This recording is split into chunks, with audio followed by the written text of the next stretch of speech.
Bem-vindos a mais uma destas conversas sobre a cidade. Porquê? Já sabem, porque Lisboa continua. Ora bem, estava mais que na hora de irmos para a mesa. E quem melhor para nos levar para essa magnífica tarefa, para essa apetitosa e suculenta tarefa do que Vítor Sobral, um dos nomes mais importantes da gastronomia, da culinária portuguesa nos nossos dias. Vítor, muito obrigado pela disponibilidade. É um gosto estar à conversa aqui neste Lisboa Continua. Obrigado pelo convite. Vítor nasce em 67, na margem sul do Tejo, e entra na Escola de Hotelaria e Turismo, no Estoril, com 18 anos. Exatamente. Mas já cozinhava desde muito cedo, certo? Sim, eu tive o privilégio de ter uma excelente mãe cozinheira. O meu pai também não era um mau cozinheiro. E de alguma forma, mais a minha mãe, porque eu passava mais tempo na cozinha com ela do que com o meu pai, mas houve o incentivo da parte dos dois. Eu, inclusive, cheguei a ir a sítios específicos, comprar determinado tipo de produtos com o meu pai, porque ele fazia muita questão de lá ir, porque alguém gostava, ou eu, ou ele, ou a minha mãe. Resumindo, dava-se importância na nossa família à mesa e depois, tanto o meu pai como a minha mãe são de Melides, onde as tradições alentejanas estavam bem presentes na nossa família. Eu lembro-me em criança de acompanhar a ceifa, a tira da cortiça, a matança do porco, as épocas festivas, tanto a Páscoa como o Natal. Os aniversários também eram, sobretudo os meus, eram muito importantes. A minha mãe tinha o hábito de fazer tudo nos aniversários. E todo esse ritual fez com que eu começasse a ter muito interesse e a tentar participar.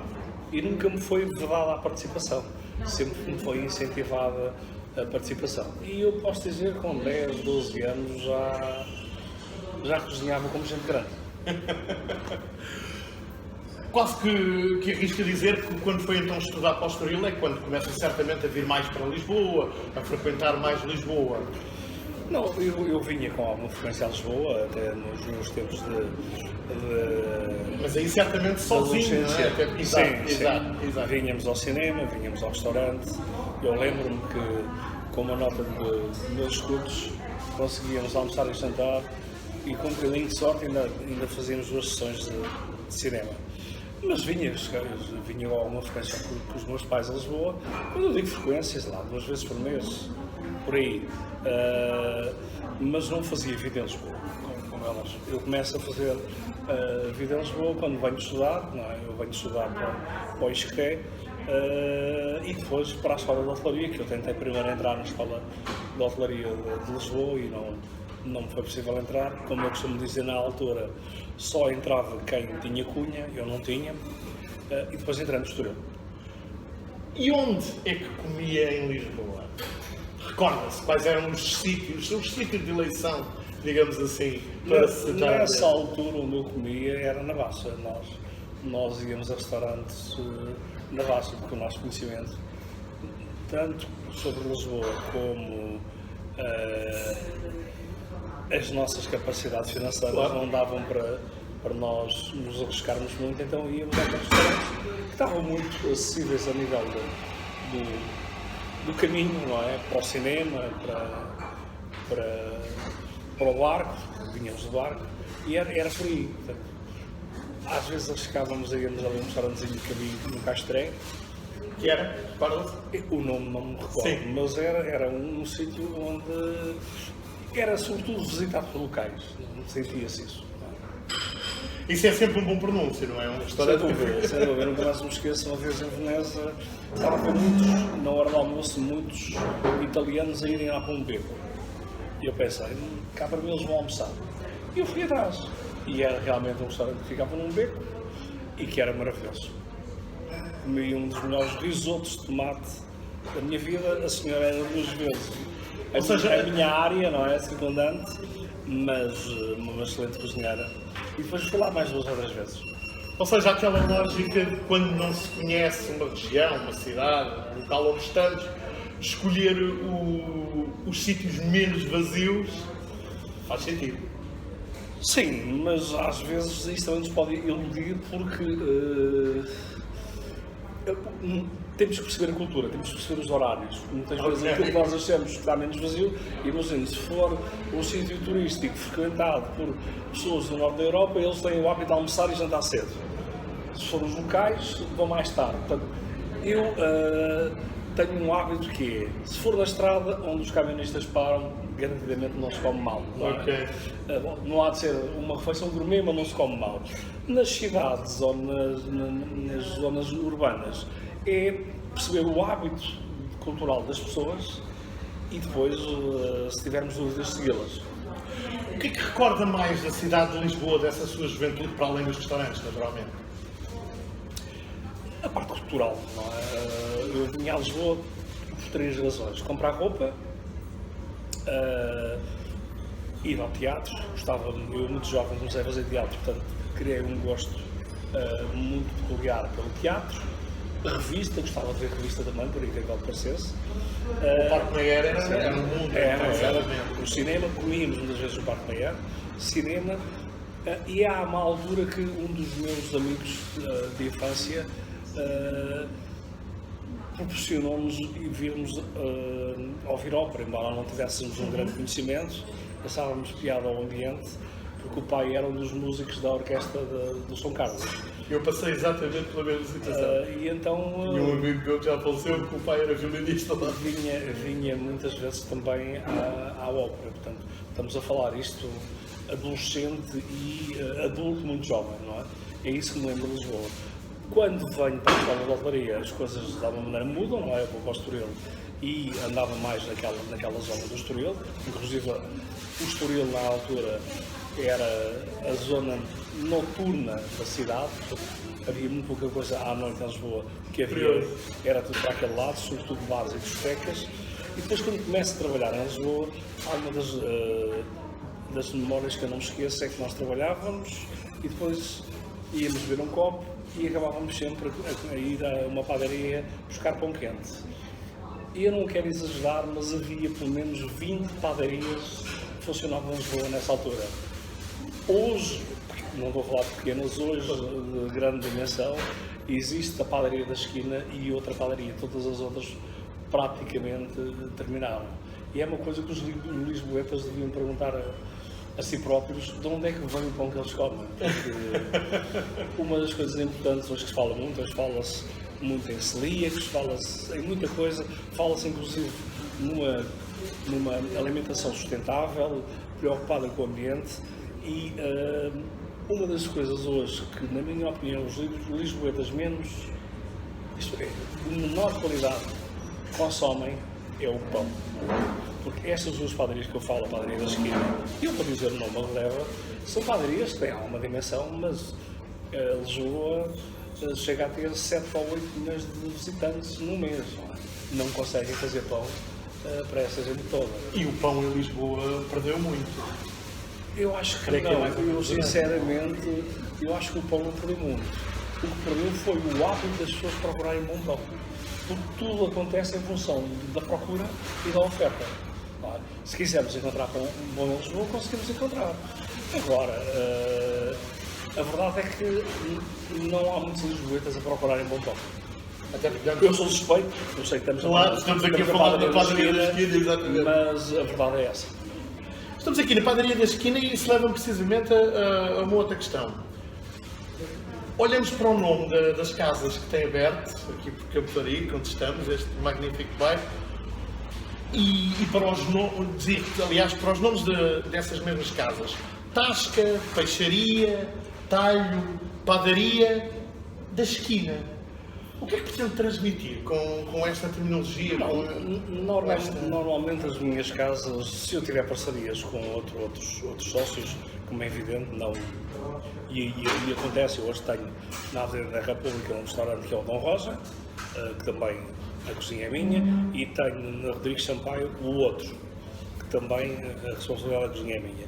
Agora, as tascas surgem, isto é, a tasca da esquina surge com um propósito e depois todas as outras marcas vêm nesse propósito, de chamar aos espaços comerciais nomes portugueses. Da esquina tem a ver que há uma altura que eu resolvo fazer um corte na minha vida, porque eu fazia uma cozinha mais sofisticada, sim, eu diria um pouco mais elitista, e há uma altura da minha vida, juntamente com a minha equipa, nós achámos, eu digo sempre juntamente com a minha equipa, que eu tenho pessoas a trabalhar comigo há 20 e muitos anos. Eu sou cozinheiro há 34, mas tenho pessoas a trabalhar comigo já há 23 pelo menos.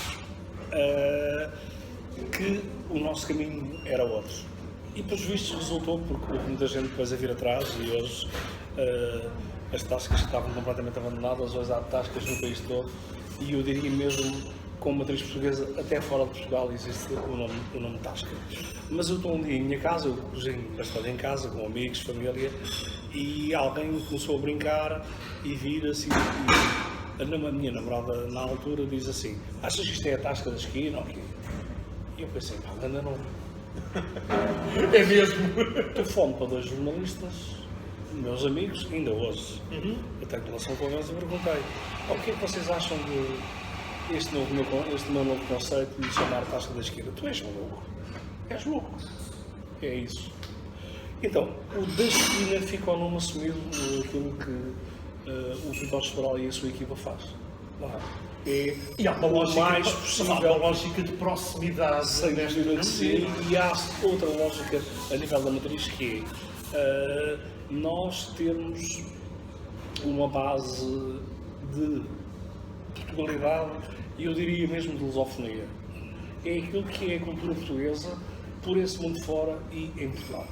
É o que nós tentamos transmitir nas esquinas, seja ela peixaria, tasca da esquina, padaria da esquina, e agora surgiu de novo uma oficina da esquina na terceira. Vou na quinta-feira inaugurar a oficina da esquina. Muito bem. Explicou numa entrevista que guarda as suas receitas com alguma precaução. Sim. O que é que faz a diferença?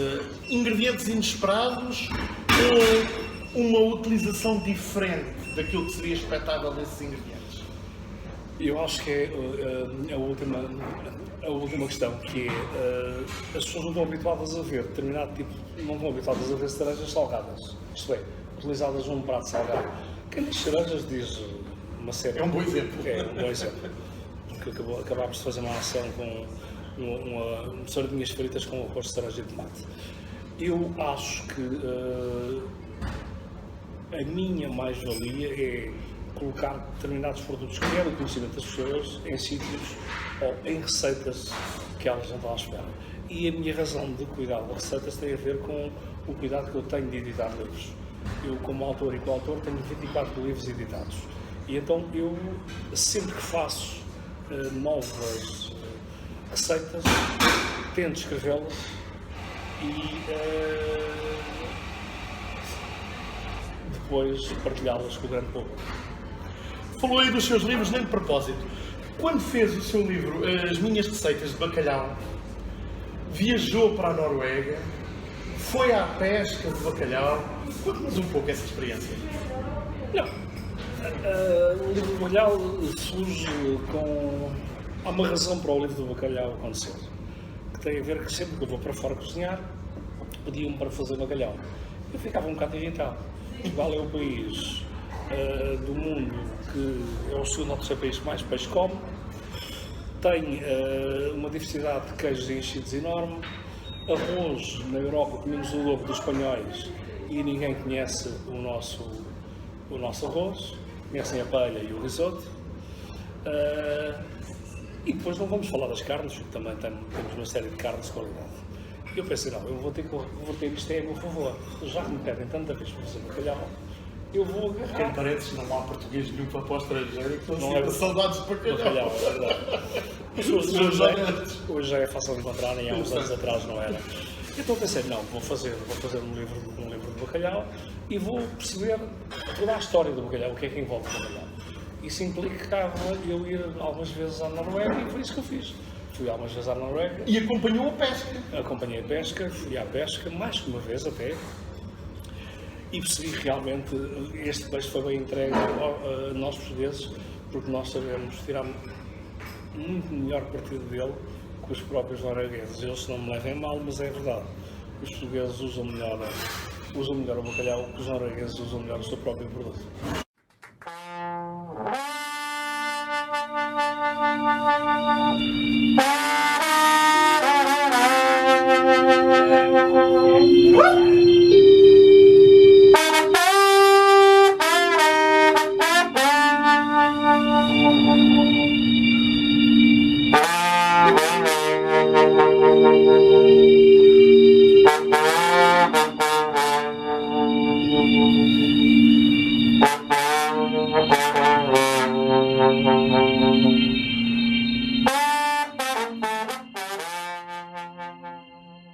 Algum episódio, alguma história que recorde, que retenha dessas idas à pesca do bacalhau? Sim, duas ou três. Uma, há um dia que pescámos um link, que é hoje muitas vezes substituído por o bacalhau. É um bom peixe, mas não é bacalhau. E eu desmanchei logo o peixe, levava um frasquinho, levava uma série de temperos, azeite, limão, sal, frutos, ervas. Pus aquilo no frasco, fiz tipo um cocktail, eu dei a prová-lo aos pescadores e toda a gente fez uma festa. Ficou provado. Ficou aprovado. O segundo episódio que eu acho que tenho de partilhar convosco é, estamos com um fato, aqueles fatos tipo astronautas, e eu perguntei ao capitão do barco quanto tempo é que aquilo nos deixa, se nós saíssemos ao mar, quanto tempo é que nós conseguíamos ficar no mar com vida, sem entrarmos em hipotermia. E ele, se não estou em erro, disse 16 minutos. Portanto, nós estávamos não sei quantas milhas da costa, o fato era só mesmo para Era um pau fora, uma pequena precaução, não é? Porque dificilmente alguém lá chegaria rápido. E a outra dos episódios que nos aconteceu foi, eles estavam estávamos a pescar bacalhau com cana, com aparelho. Há duas formas de pescar o bacalhau, com o aparelho e com rede, e eles também atiraram a rede ao mar. E de repente veio o maior vagante que eu já vi na minha vida. Era um animal enorme. Portanto, fomos pescar bacalhau, mas na rede veio o maior vagante que eu já alguma vez tinha visto. Se estivesse à procura dele, se calhar não o encontrava. É verdade. A dada altura disse também: os inspectores do Guia Michelin não têm condições de julgar os cozinheiros portugueses e a cozinha portuguesa porque eles não conhecem. Verdade. Pode desenvolver um pouco disso? A verdade é muito simples. É assim, a nossa cozinha e as nossas tradições têm anos de história, têm séculos de história. Sem dúvida. Se formos falar de cozinha de fusão, só quem pode ombrear connosco são os espanhóis. Porque nós e os espanhóis trouxemos parte das coisas de todos os destinos do mundo, não só para a Europa. Se pensarmos que hoje existem coco, cana-de-açúcar, manga, papaya e um mundo sem fim de frutos no Brasil, fomos nós que levamos. Não é? Portanto, nós, portugueses, tivemos o cuidado de levar e trazer muita coisa e mesclar as culturas por onde nós passamos. Os espanhóis não com a intenção tão grande de mesclar, que eles nunca se misturaram da mesma forma que nós, e basta conhecer a América Latina, conhecer o Brasil e conhecer os países de língua espanhola e percebes que há uma grande diferença. No Brasil, um judeu casa com um árabe, coisa que é o único sítio do mundo onde acontece, e eu costumo dizer que isso acontece porque nós portugueses sempre tivemos uma capacidade muito grande de nos misturarmos culturalmente com outros povos. Para além de termos toda essa riqueza, que é muito grande, é uma das coisas que eu tenho imensa pena de nós não explorarmos, e quem já viajou como eu para sítios onde Portugal já esteve e para comunidades grandes de portugueses, percebe perfeitamente o que eu estou a dizer. Depois cá, a nossa cozinha era uma cozinha muito pobre. Nós éramos pobres, que doía, mas com excelentes produtos. E muito inventiva. Exatamente A por isso. necessidade aguçou o engenho. Exatamente por isso. Compreendo. A nossa cozinha palaciana era uma cozinha muito restrita a um número muito pequeno de pessoas. Tudo isso fez com que nós não nos vendêssemos tão bem como outras culturas. Como eu disse há pouco, nós somos o maior consumidor de arroz da Europa. Na minha opinião, somos quem melhor faz arroz na Europa. Quando eu digo tanto em casa como no restaurante. Mas se formos falar ao mundo de arroz, é risoto e paella. Portanto, nós também temos essa dificuldade, culturalmente nunca nos sabemos vender. Temos a mania de dizer que temos a melhor cozinha do mundo, mas só nós é que sabemos, os outros não sabem. Porque ainda há pouco tempo, nós no mundo inteiro éramos conhecidos por bacalhau e sardinha de conserva, nem era grelhada. Para julgar esta cultura, para julgar estas pessoas, tem que se conhecer, para se julgar uma gastronomia, tem que se conhecer as raízes da cultura e os produtos locais. E eles não conhecem. Eles, na verdade, julgam a maior parte das vezes em função de quem pratica uma matriz de cozinha internacional, eu diria, de matriz de cozinha afrancesada. Por isso é que eu digo que os inspectores não têm capacidade para julgar. Ainda há outra coisa que eu tenho que acrescentar nisto tudo, que é, hoje existe uma dúzia de cozinheiros portugueses que conseguem interpretar e conhecem perfeitamente a cozinha japonesa, a cozinha francesa, a cozinha italiana, a cozinha espanhola e muitas outras. E eles conhecem a nossa. O Fernando Adrià, que é um dos cozinheiros mais conceituados do mundo, esteve aqui em Portugal há pouco tempo. Eu tive inclusive o privilégio de cozinhar para ele, eu e outros colegas meus, e ele há 17 anos que não vinha a Portugal, 17 ou 18. Como é que alguém que diz que nós temos a gastronomia que temos e a riqueza de produtos que temos, fica 17 anos sem vir a Portugal?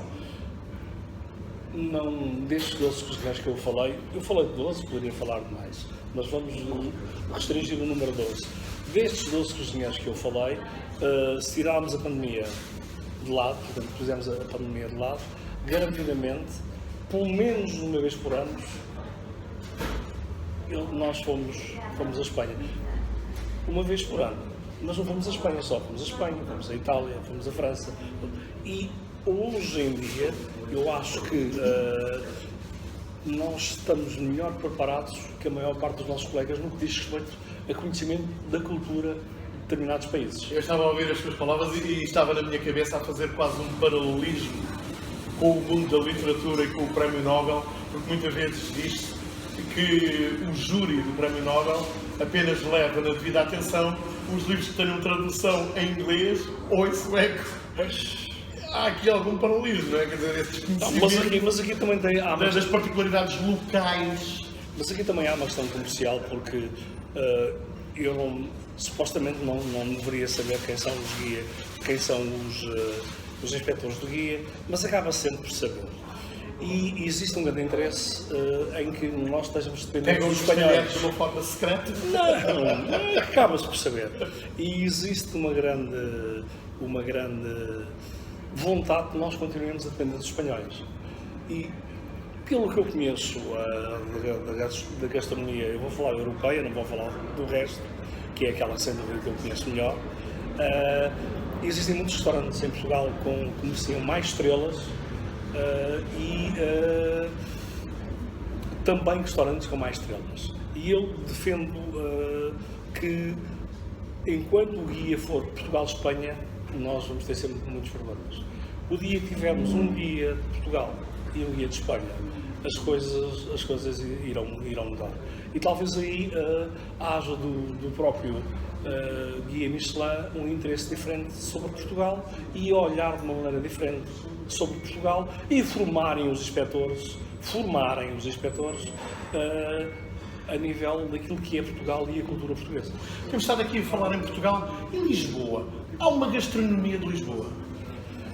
E eu acho que Lisboa criou a sua própria gastronomia de uma maneira influenciada por todas as regiões e não só, e também bastante influenciada por tudo aquilo que veio do Brasil e da África, não é? Lisboa, no fundo, hoje mais é uma cidade cosmopolita e também se nota isso na restauração. Embora eu tenha que confessar que tenho pena de não haver mais restaurantes de matriz africana em Lisboa, porque é muito interessante culturalmente a mistura que houve. Sente que há pouco. Sinto que há poucos. Sinto que há poucos. Se tivermos se compararmos com Londres, a quantidade de restaurantes que há de paquistaneses e indianos, imagine a diferença, não é? Há poucos. Ou seja, eu acho em relação à presença das comunidades que nós temos, sem dúvida, deveria haver mais. E era extremamente interessante para nós, porque a forma como nós ensinámos, de alguma maneira, a matriz toda da lusofonia de cozinha é portuguesa, mas depois existem também os hábitos locais e os produtos que estavam disponíveis locais. E então houve ali uma mistura, houve uma criatividade quase obrigada em função dos recursos que haviam disponíveis. E isso, infelizmente, não é muito visto na nossa cidade de Lisboa. No fundo, é um pouco a mistura que se passou connosco, como referi há pouco. Não é? Sim. Mas eu gostava de ver mais. Ou seja, a história da gastronomia acaba por estar muito em paralelo, digamos assim, com a própria evolução histórica, com as correntes das migrações, com as transformações, Sem dúvida, eu espero inclusive... A gastronomia acompanha a história. Sem dúvida, eu espero inclusive com todos esses refugiados que nós estamos a receber, que eles também nos tragam um pouco da cultura deles. Já há algumas bolsas dessa movimentação. E espero que daqui a 10 anos Lisboa ainda seja, quando eu digo Lisboa e não só, mas estamos a falar de Lisboa. É o ponto de partida, é o pretexto desta exatamente, conversa. Que seja mais rica no que diz respeito a esse tipo de oferta, porque quer queiramos, quer não, existe da parte dessas comunidades também muita coisa para nos ensinar a nível gastronómico. Inclusive eu arrisco-me a dizer que não é fácil por essa Europa fora, tirando Londres, comer comida indiana tão boa como se come em Lisboa.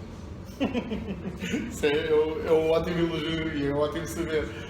É impossível não abordarmos este aspecto. Nos últimos anos, Lisboa, lá está, é ela que estamos a falar essencialmente, sofreu uma enorme transformação devido ao turismo, devido a ter entrado nos roteiros internacionais, em diversas publicações de referência, etc. O que é que isso implicou para a mesa lisboeta, para a restauração lisboeta, para a alimentação lisboeta? Eu não posso responder a essa pergunta sem falar de política. E por que não? As pessoas são muito Tudo é política. As pessoas são muito mal remuneradas na restauração. Elas, na verdade, ganham acima da média, mas trabalham muito mais horas do que a média dos portugueses. Eu sempre que ouço falar na televisão em 35 horas de trabalho semanal, fico arrepiado. E depois também há uma coisa que eu tenho imensa vontade de rir, é que as pessoas ficam muito zangadas quando vão aos restaurantes e a cozinha fecha às 10h30 ou às 11, ou fecha às 3 da tarde. Porque as pessoas têm horários para cumprir e não podem fazer todos os dias 16 horas. 16 horas. No fundo, o que esse turismo trouxe para a gastronomia lisboeta foi uma forma remunerativa voluntária que se chamam gratificações das pessoas que trabalham neste métier. Foi aquilo que trouxe. Portanto, trouxe um cliente que gratifica o trabalho e que paga melhor. Se paga melhor, o nível consegue evoluir. Eu tenho uma teoria que os preços deviam todos aumentar, muito. Um café em Luxemburgo custa 6 euros, mas o ordenado mínimo, por sei, anda perto dos 3.000 ou dos 2.000 euros. o ordenado mínimo, não é o fundo de desemprego. Sim. São coisas diferentes. Então eu acho que nós devíamos aumentar os preços de tudo, aumentar os ordenados e aquilo que fosse realmente baixo fosse o fundo de desemprego. Para quê? Para que as pessoas fossem trabalhar e estivessem motivadas para trabalhar. Porque o que está a acontecer hoje é que o ordenado mínimo e o fundo de desemprego é quase a mesma coisa. E faz-se 2 extras e de repente trabalha-se 2 vezes por mês ou 3 e deixa-se de ter necessidade de trabalhar todos os dias porque a diferença é muito pequena. Então, o turismo traz isso. O turismo traz mais-valia financeira e traz qualidade à nossa oferta. Mas, se não tivermos cuidado com esse mesmo turismo, não adianta nada termos muito turismo. Lisboa e Portugal não é um país de massas. Nós não podemos ser um país de massas. Então, o nosso turismo tem que se ter muito cuidado, não só em Lisboa, a nível nacional, para não massificarmos o turismo. Nós temos que dar um bom produto, com uma boa relação preço-qualidade, mas não podemos vender dormidas e refeições a qualquer preço. Porque muita gente, sem deixar mais-valias, e só perturbarem, no fundo, a movimentação dos locais, não vale a pena. Vale a pena se trouxerem riqueza cultural e riqueza financeira para o nosso país. E quando eu digo riqueza financeira, não se aplica só pagarem uma refeição mais rápida no restaurante. É os museus estarem cheios e poderem ser reabilitados, é o teatro ter público, é os eventos terem público, é toda a cintura, no fundo, que o turismo consegue abraçar, poder melhorar. E isso vale a pena. Agora, se nós vendermos refeições e dormidas muito baratas, não vale a pena ter turismo. Mas pensa que com essa multiplicidade de oferta que obviamente tem crescido, tem sido salvaguardada a tal autenticidade que falávamos há pouco, os tais locais mais antigos, mais peculiares, passa a expressão, mais próprios, mais identitários daquilo que é a gastronomia de Lisboa original. Eu tenho que ser honesto, tenho sobrevivido por sorte, porque não há um trabalho feito de raiz para que sobreviva. Pensado de forma articulada. Eles têm sobrevivido por sorte e têm depois também acontecido alguns fecharem porque não têm capacidade de sobreviver. O turismo massificado, sem cuidado, faz com que haja muito oportunismo. Claro. E haja muito oportunismo em todas as áreas.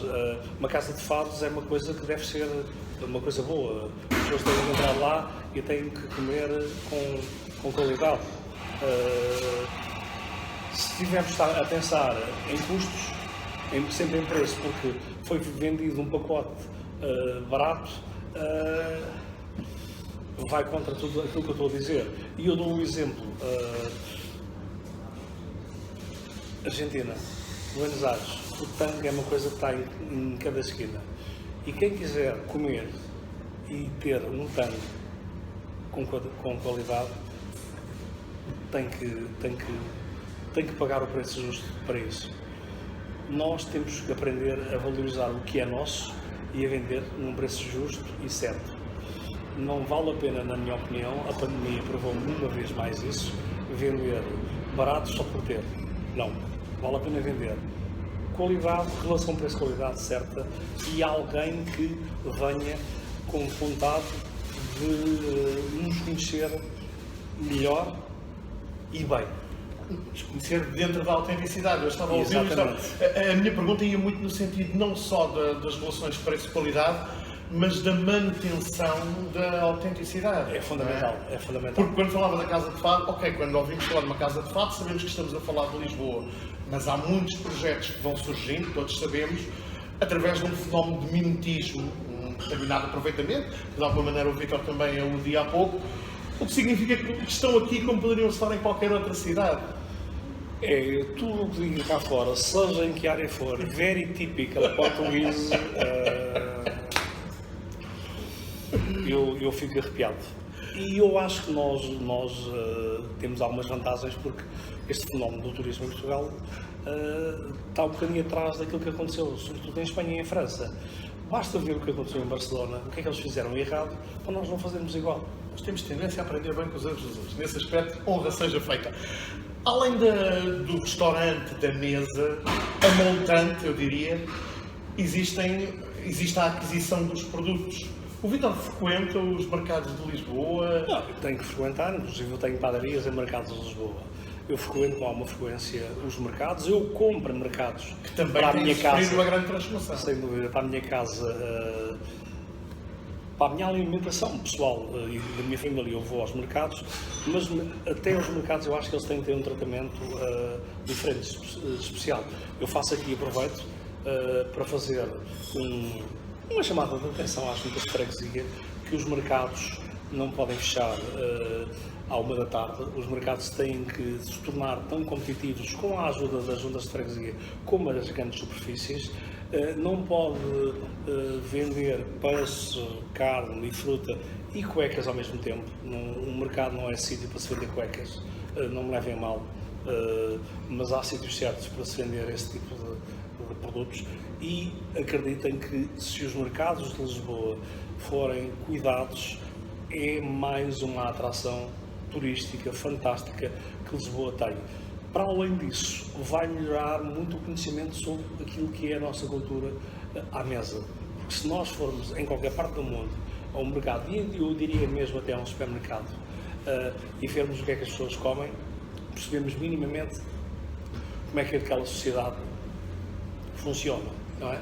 Então, acho que tem que haver um cuidado maior com os mercados. Refiro mais uma vez, as juntas de freguesia têm um papel muito importante aqui. As câmaras agora vão ter a oportunidade de poder criar projetos juntamente com as juntas de freguesia para este movimento que te estou a referir. Aproveitem bem a bazuca e tornem os nossos mercados a Lisboeta num ícone de Lisboa, porque valia a pena para os consumidores, para os turistas e para quem entra todos os dias em Lisboa e sai para a periferia. Ainda são a garantia, os mercados lisboetas, de encontrarmos bons produtos.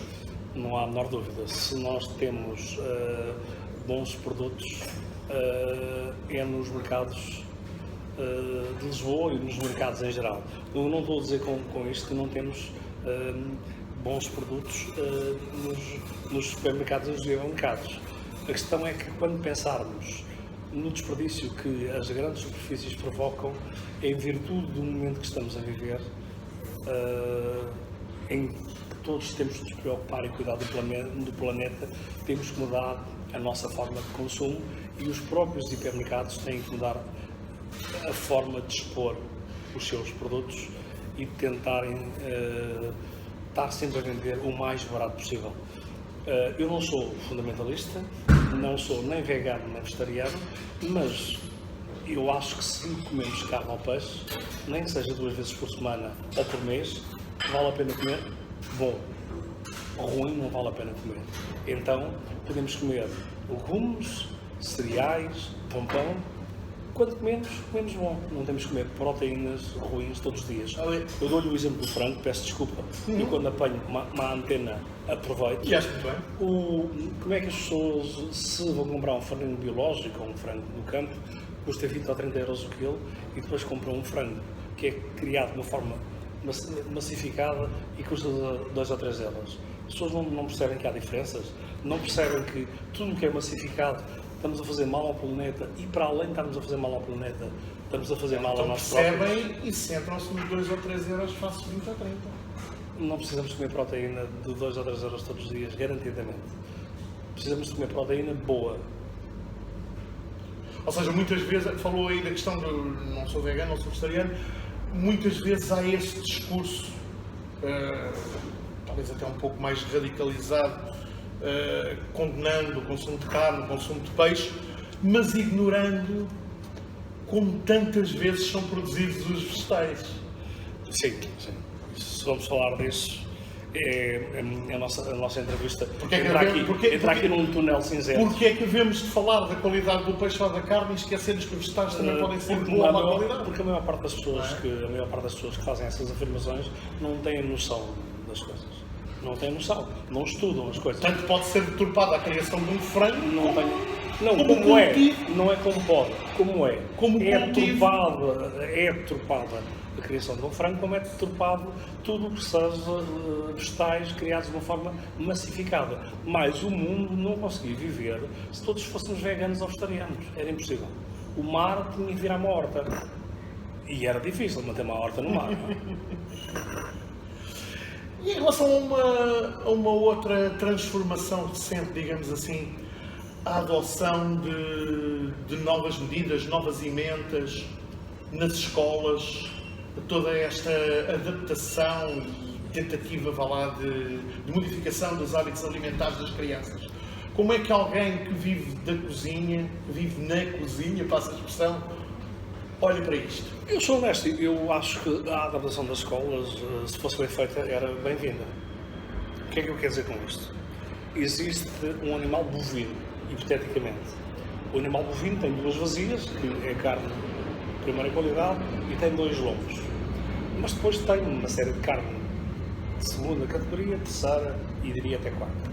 Se as escolas tivessem a preocupação de tudo que colocam nas emendas de uma forma sustentável, isto é, se eu meto uma carne vermelha, tenho que pensar que o animal também tem fígado, tenho que colocar iscas, tenho que colocar dobrado, tenho que colocar tudo que o animal tem quando é abatido. E pode dar. A mesma coisa se passa com os legumes. Portanto, a alimentação das escolas tem que se pensar e tem que se criar essa, eu diria, essa preocupação às gerações do futuro, que tudo o que é sacrificado, seja vegetal ou animal, é para ser consumido. E nas escolas esta devia ser a prioridade. E não é. Não é. Mas nas escolas muitas vezes acontecem coisas difíceis, que é regateia-se preços.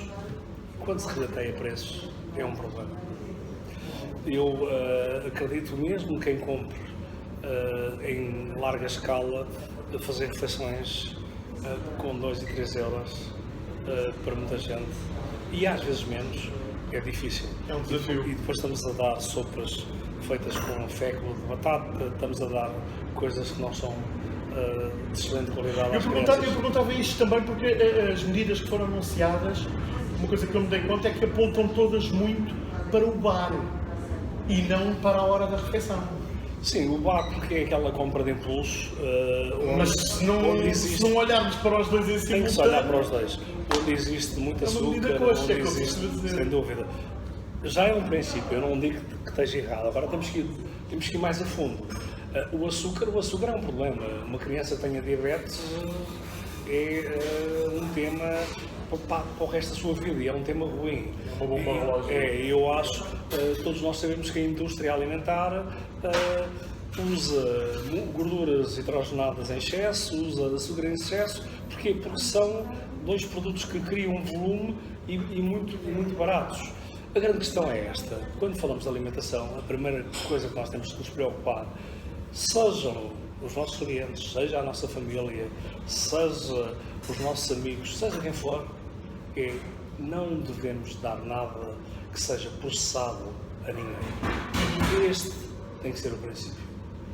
Não é biológico, não vamos entrar mais uma vez em fundamentalismos que tudo tem que ser biológico. Impossível. Agora, é possível nós termos uma alimentação sem ser produtos processados. Aquilo que nós temos que ter cuidado é não comer nem dar a ninguém produtos processados, que visam, muitas vezes, como é evidente, muito lucro. É esse o cuidado que temos que ter. Parece-me claro. Estamos quase no fim. 2 últimas questões. Em Lisboa, uma das tendências que se tem notado é o reaparecimento, ou se calhar nunca desapareceram de todo, de pequenas hortas, em varandas, em recantos, em pequenos terrenos, Como é que o Vítor olha para essa movimentação? Eu acho lindamente, porque inclusive eu descendo de família de agricultores, habituei-me a ter horta e a ir para a horta dos meus pais e dos meus avós, e julgo que é um bocadinho as pessoas a tentarem voltar um pouco às raízes, porque as grandes diferenças culturais que existem entre Trás-os-Montes e do Alentejo é que em Trás-os-Montes toda a gente tinha a sua pequena horta e no Alentejo a terra era muito menos dividida de uma forma democrática. Havia quem tinha Era do latifuniário. Exatamente. Havia quem tinha muita terra e os outros coitados não tinham. Por isso passavam pior no Alentejo. Eu acho que as hortas é, no fundo, um movimento de tentar voltar às raízes e também de pessoas que de alguma maneira se preocupam com aquilo que comem, não é? Querem ter os seus próprios tomates, não é assim tão difícil. Se nós arranjamos uns vasos grandes na varanda, na altura do tomate, com 2 ou 3 pés de tomate conseguimos o tomate ali durante algum tempo para a família, e quem diz tomate diz ervas aromáticas, diz outras coisas. Eu vejo isso com bons olhos, mas eu acho que, mais uma vez, o poder local deveria aproveitar muito esse movimento. Eu, por exemplo, sei que em Cascais existe um grande movimento sobre isso, sobre as hortas comunitárias. Se não estou em erro, em Évora também há já, logo uns 2 ou 3 km à saída de Évora, há também umas hortas comunitárias. Aqui em Lisboa também há em Campolide, e há junto ao Castelo alguma coisa também desse género, e eu julgo que são coisas que deviam ser incentivadas por todos, que podem incentivar, porque é bom. É bom estar na horta, é bom semear aquilo que nós comemos com outro amor e, sobretudo, aprendemos a valorizar o trabalho dos agricultores, dos produtores e dos pescadores. Que uma das coisas que ninguém se preocupa é com quem, na verdade, está na fonte. E se estivermos a falar, então, de produtores e de pescadores, muitas vezes eles é que passam o pior e são os que menos ganham no meio disto tudo. E Lisboa, que está aqui ao lado do mar, devia pensar nisso de outra forma. Vítor, mesmo para terminarmos, completa a frase como lhe ocorrer. A minha Lisboa é... A minha Lisboa é gente, são pessoas alegres, multiculturais e, sobretudo, a minha Lisboa é sol. Quando eu venho no avião, de onde for, e até de manhã em Lisboa, e vejo aquele sol a brilhar, eu penso assim, esta cidade é linda. Vítor, muito obrigado. Obrigado. E bom apetite. Obrigado. Quanto a nós, voltamos aqui por volta de 2 semanas, mais coisa, menos coisa. Outro convidado, outra visão sobre a cidade. Porquê? Já sabem. Porque Lisboa continua.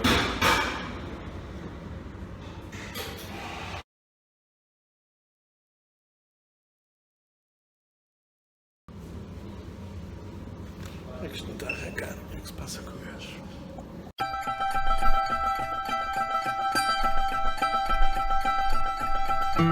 gajo?